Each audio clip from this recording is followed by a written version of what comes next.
بالله من شرور أنفسنا ومن سيئات أعمالنا من يهده الله فلا مضل له ومن يضلله فلا هادي له ونشهد أن لا إله إلا الله وحده لا شريك له ونشهد أن محمدا عبده ورسوله كما قال الله تعالى في القرآن المجيد والفرقان الحميد بعد أعوذ بالله من الشيطان الرجيم بسم الله الرحمن الرحيم ولو إذ ظلموا أنفسهم جاءوك فاستغفروا الله واستغفر لهم الرسول لوجدوا الله توابا رحيما صدق الله العظيم وصدق رسوله النبي الكريم نحن على ذلك لمن الشاهدين والشاكرين أما بعد إن الله ملائكته يصلون على النبي يا أيها الذين آمنوا صلوا عليه وسلموا تسليما اللهم صل على سيدنا مولانا محمد وعلى آله وأصحابه أفضل صلواتك بعدد معلوماتك بارك وسلم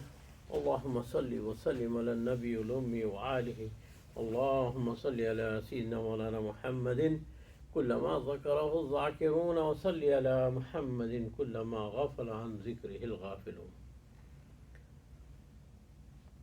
اللہ تبارک و تعالیٰ کا ارشاد ہے کہ وَلَوْ إِذْ ظَلَمُوا أَنفُسَهُمْ، کہ جب تم اپنی جانوں پر ظلم کرو. وَلَوْ إِذْ ظَلَمُوا أَنفُسَهُمْ جَاءُوكَ فَاسْتَغْفِرُوا اللَّهَ، اور پھر آپ کے پاس آ کر اللہ سے استغفار کریں. وَاسْتَغْفَرَ لَهُمُ الرَّسُولُ، اور رسول بھی آپ کے لیے دعا کریں، وہ بھی استغفار کریں آپ کے لیے. وَاسْتَغْفَرَ لَهُمُ الرَّسُولُ لَوَجَدُوا اللَّهَ التَّوَّابَ الرَّحِيمَ، کہ اللہ کو آپ توبہ قبول کرنے والا پائیں گے، ضرور پائیں گے. یہ اس کا سیدھا سا ترجمہ ہے. اس میں اللہ تبارک و تعالیٰ نے اپنے بندوں کو نبی کریم صلی اللہ علیہ وسلم کی بارگاہ میں بھیجا ہے کہ جاؤ وہاں پر ان سے معافی چاہو. اگر وہ راضی ہو گئے تم سے اور وہ راضی ہو کر تمہارے حق میں دعا کر دیں تو تم بھی کامیاب ہو جاؤ گے. راستہ بتایا ہے اللہ کے رسول کا کہ اس راستے پر چلو، یہاں پر جاؤ، یہ نبی ہیں ان کے پاس جاؤ، ان کو راضی کر لو. یہی وجہ ہے کہ آج اہل سنت والجماعت ہمیشہ وہیں جاتے ہیں کہ نبی کریم صلی اللہ علیہ وسلم اگر ایک دفعہ بھی ہمارے لیے ہاتھ اٹھا دیں تو کافی ہے. یہی وجہ ہے کہ ہر کوئی اب اس میں اشکال پیدا کرنا کہ نہیں یہ اس وقت کا ہے جب آپ حیات میں تھے، جب آپ حیات میں نہیں ہیں اس لیے یہ آیت اس وقت نہیں ہو سکتی، تو یہ گمراہی ہے.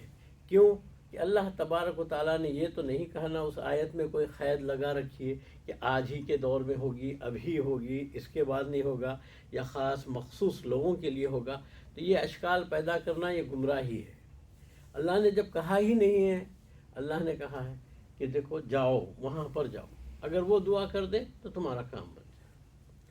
اس سلسلے میں علامہ ابن کثیر، یہ ابن کثیر تفاسیر بھی لکھتے ہیں اور بہت ساری چیزیں لکھے ہیں. تو آپ کی مشہور تفسیر ہے ابن کثیر کے نام سے، اور یہ وہ تفسیر ہے جس میں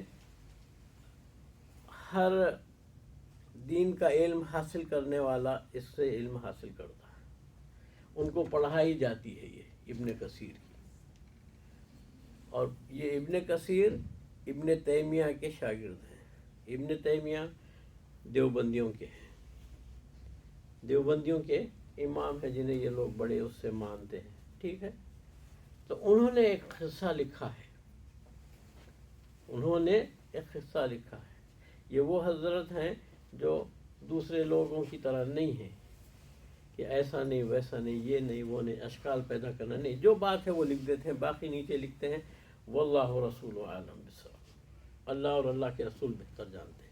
تو آپ لکھتے ہیں کہ ایک شخص آتا ہے، بدو آتا ہے نبی کریم صلی اللہ علیہ وسلم کی مزار مبارک پر اور آ کے خوب روتا ہے.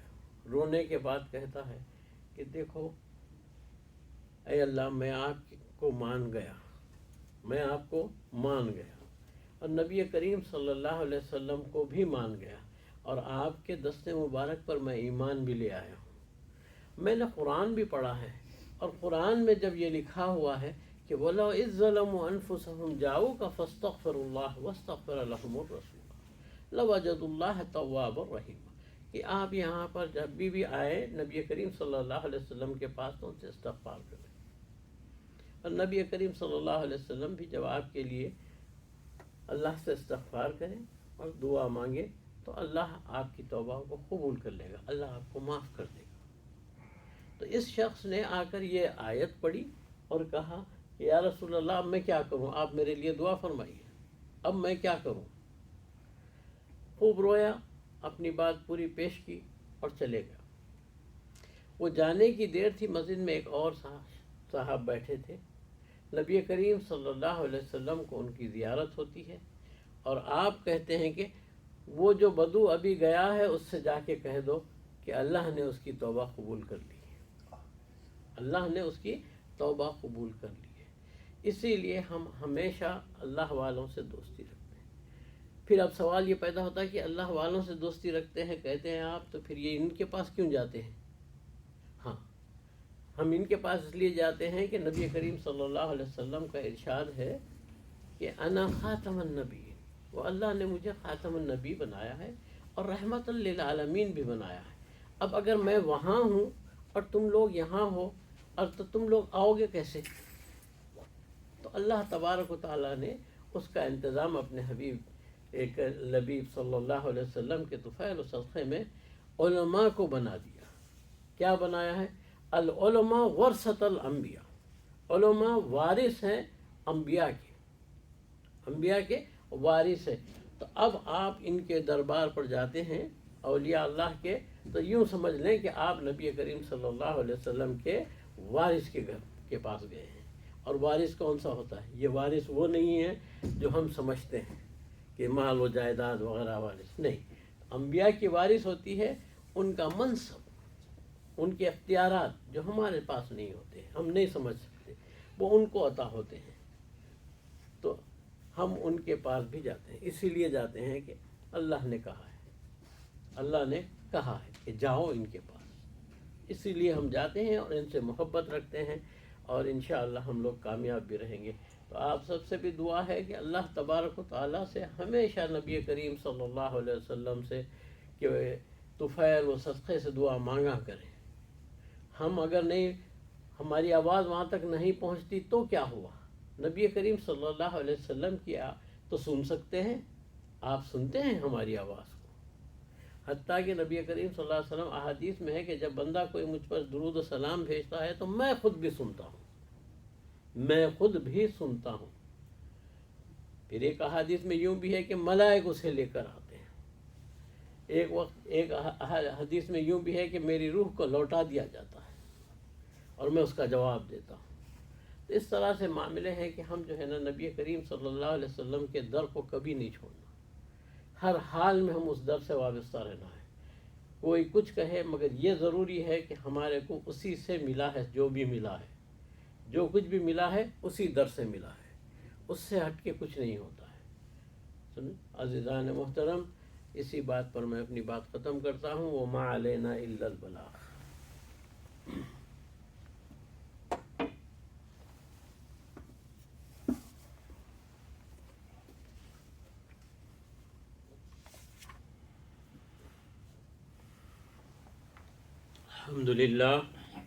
الحمد لله حمدا كثيرا كما أمر، وأشهد أن لا إله إلا الله وحده لا شريك له إرغاما لمن جحد به وكفر، وأشهد أن سيدنا نبينا مولانا محمدا عبده ورسوله سيد الخلائق والبشر۔ اللهم صل وسلم وبارك على سيدنا نبينا مولانا محمد وعلى آله وصحبه ومصحبه الغرار عباد الله، اتقوا الله تعالى من سماع اللغو وفضول الخبر وانتهوا عما نهاكم عنه وزجر، واعلموا أن الله أمركم بأمر بدأ فيه بنفسه وثنى بملائكة المسبحة لقدسه وثلث بكم أيها المؤمنون من بره جنه وعنسه، فقال تعالى مخبرا وعامرا إن الله وملائكته يصلون على النبي يا أيها الذين آمنوا صلوا عليه وسلموا تسليما۔ اللهم صل وسلم وبارك على سيدنا نبينا مولانا محمد إمام الحرمين وصاحب الهجرتين وعلى آل محمد. فيا أيها الراجون منه شفاعة صلوا عليه وسلموا تسليما. اللهم صل وسلم وبارك على سيدنا نبينا مولانا محمد نور القلب وقرة العين وعلى آل محمد. فيا أيها المشتاقون إلى رؤيا جماله صلوا عليه وسلموا تسليما. خصوصا بننزل صلى الأريخ أمير المؤمنين سيدنا أبي بكر الصديق رضي الله تعالى عنه، وللزاهد الأبواب الناطق بالثواب أمير المؤمنين سيدنا أبي حسن عمر بن الخطاب رضي الله تعالى عنه، وعلى جامع القرآن أمير المؤمنين سيدنا عثمان بن عفان رضي الله تعالى عنه، وعلى صدى الله الغالب أمير المؤمنين سيدنا علي بن أبي طالب رضي الله تعالى عنه، وعلى ولديه سيدين أبي محمد الحسن وأبي عبد الله الحسين، وعلى أمهما سيدتنا فاطمة الزهراء رضي الله تعالى عنها، وعلى المعظمين عند الله والناس المطهرين من الأنس والأرجاس أبي عمارة حمزة بالفضل العباس رضي الله تعالى عنهما، ولا تمام الأشرة مبشرة صلاة وسلام دائمين متلازمين إلى يوم الدين.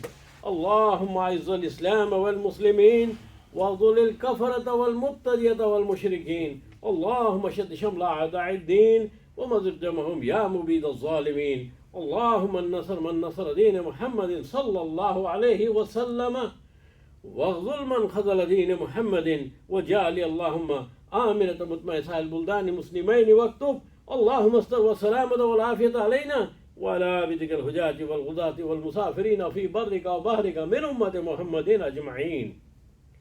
ربنا آتنا في الدنيا حسنة وفي الآخرة حسنة واغفر للمؤمنين والمؤمنات الأحياء منهم والأموات برحمتك يا أرحم الراحمين. الحمد لله رب العالمين. أعوذ بالله من الشيطان الرجيم.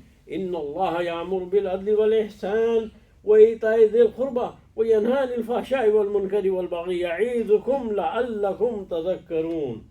واذكروا الله يذكركم وادعوه يستجب لكم ولذكر الله تعالى أعلى وأعلى وأعز وجل وأهم وأتم وأكبر. وأقيموا الصلاة.